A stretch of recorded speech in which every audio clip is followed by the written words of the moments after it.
بسم الله الرحمن الرحیم. عنوان دی د حقیقت په لټه کې. که څوک فکر وکړي چې زه څوک یم، ولې پیدا شوی یم او دنیا ته د څه مقصد دپاره راغلی یم، آیا دنیا ته زما د راتلو مقصد صرف دا دی چې وخورم، وسکم، پیسې وګټم، واده وکم، بچی راوړم، کور جوړ کم، زوړ شم او بالاخره مړ شم، او یا که د ژوند بل کوم مقصد هم شته؟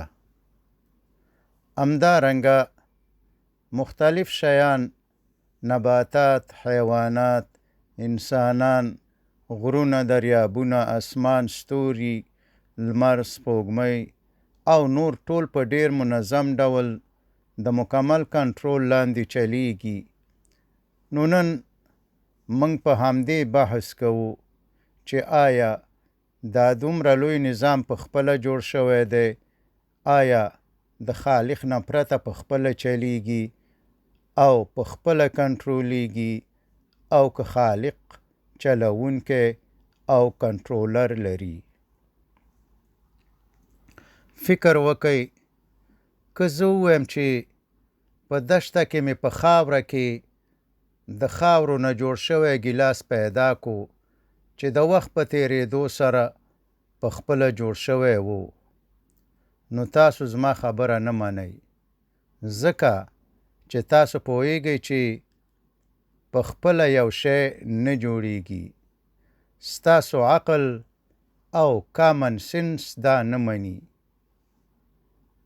او که زه په خپله خبره کلک شم، تاسو شاید په ما د لیوني ګمان وکئ. نو که څوک دا نه قبلوي چې یو د خاورې ګیلاس دې په خپله جوړ شوی وي، نو بیا دا څرنګه مني چې دا لوی کائنات دې په خپله جوړ شوي وي؟ DNA دې په خپله جوړ شوی، جینیټیک کوډ دې په خپله جوړ شوی، سترګه دې په خپله جوړه شوي، او داسې نور. او دا ټول شیان دې په خپله کنټرولیږي او په خپله دې چلیږي. لمر د ځمکې نه 1.3 میلیون کرته لوی دی، او لمر د ملکی وی په ګلکسي کې وړوکی ستوری دی. د لمر په شان 400 بیلیون نور ستوري هم د ملکی وی په ګلکسي کې شته دی. البته 1 بیلیون زر میلیونه کیږي. په پیژندل شوو کائناتو کې 200 بیلیونه ګلکسیز یا کهکشانونه دي، او په هره ګلکسي کې 400 بیلیونه ستوري دي، او ټول ستوري په حرکت کې دي. کله کله یوه ګلکسي په بله ګلکسي ورشي، مګر پرته د ټکر او کومې حادثې نه یوه د بلې نه په خیر خیریت سره تیریږي. آیا دا دومره منظم نظام په خپله جوړ شوی دی او په خپله کنټرولیږي؟ په لمر کې په یوه ثانیه کې د 500 میلیون اټوم بمونو په اندازه انرژي تولیدیږي.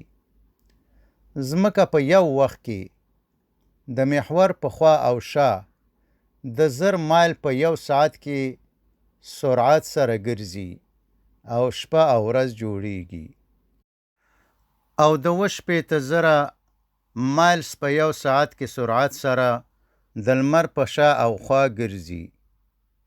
په 365 ورځو کې یو کال پوره کیږي، او 4 فصلونه جوړیږي. او همدارنګه ځمکه د سولر سیستم سره یو ځای د 2,20,000 کیلومتر په یو ساعت کې سرعت سره د سټارویګا خواته روانه ده. فکر وکئ، همدا اوس تاسو په داسې جاز کې ناست یئ، د خپل محور په ګرد چاپیره هم حرکت کې دی، د لمر نه ګرد چاپیره هم ګرځي، او د شمسي نظام یا سولر سیستم سره یوځای د سټار ویګا خواته هم روان دی. مګر ډیره حیرانونکې ده چې تاسو د خوځېدو احساس هم نه کوئ. آیا دا دقیق سیستم په خپله جوړ شوی دی او په خپله کنټرولیږي؟ که په کائناتو کې فاصلې وګورو، په کائناتو کې فاصلې په متر او کیلومتر باندې نه اندازه کیږي، مګر په نوري کال یا لایټ ییر اندازه کیږي. مثلا زمونږ د لمر سره د ټولو نه نږدې ستوری 4.3 لایټ کلونه یا لایټ ییرز لرې دی. زمونږ د ملکی وی ګلکسي سره د ټولو نه نږدې ګلکسي انډرومیډا زمونږ نه 20,00,000 یا 2 میلیونه نوري کاله یا لایټ ییر لرې ده. البته د لایټ سپیډ په 1 سیکنډ کې 3,00,000 کیلومتره دی.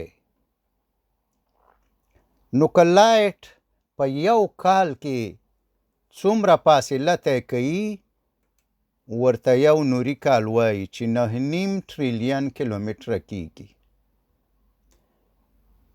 په ځمکه کې د 20,00,000 یا 2 میلیونو نه زیاتې نوعې د ژوندیو موجوداتو موجود دي چې یوازې د انساني نوع تعداد 1.5 بیلیونو ته رسیږي. حشرات الارض خو دومره زیات دي چې د یو انسان د پاره 200 میلیونه رسیږي. یعنی که په انسانانو باندې د حشرات وویشل شي، نو د یو انسان په سر 200 میلیونه رسیږي یا 2 کروڑه. نو وبخئ 20 کروڑه. په ټوله ځمکه کې 1 انچ مربع ځای داسې نشته چې هلته ژوندی موجود نه وي. د دې دومره ژوندیو شیانو د رزق په باره کې فکر وکئ او څومره حیرانونکې ده چې د هر شي غذا موافق ده. مثلا شنګه او ترکاري د غوا دپاره موافق غذا ده، خو د زمري دپاره موافق نه ده. غوښه د زمري دپاره موافق غذا ده، خو د غوا دپاره موافق غذا نه ده. مګر د انسان دپاره غوښه او شنه ترکاري دواړه موافق دي. آیا دا دومره دقیق نظام په خپله چلیږي او په خپله کنټرولیږي؟ د کائناتو په عمومي ساختمان نظر واچوئ. دومره زیات مشابهتونه دي چې په ښکاره ډول معلومیږي چې دا کائنات د یو قدرت او یو ذهن په واسطه جوړ شوي دي. مثلا اټوم ګرد دی، په مرکز کې هسته ده او ګرد چاپیره په مدارونو کې الکترونونه حرکت کوي. همدارنګه د سولر سیستم په مرکز کې لمر دی او ګرد چاپیره تې سیارې تاویږي. د دواړو عکسونه سره شباهت لري. یعنی شمسي نظام یا سولر سیستم هغه داسې معلومیږي لکه یو لوی شوی اټوم. همدارنګه ځمکه ګرد شکل لري او سپوږمۍ تې ګرد چاپیره تاویږي. ملکی وی ګلکسي ګرده ده او زمونږ سولر سیستم یې د مرکز نه ګرځي. یعنی ټول ستوري ګرد دي او سیارې تې ګرد چاپیره تاویږي.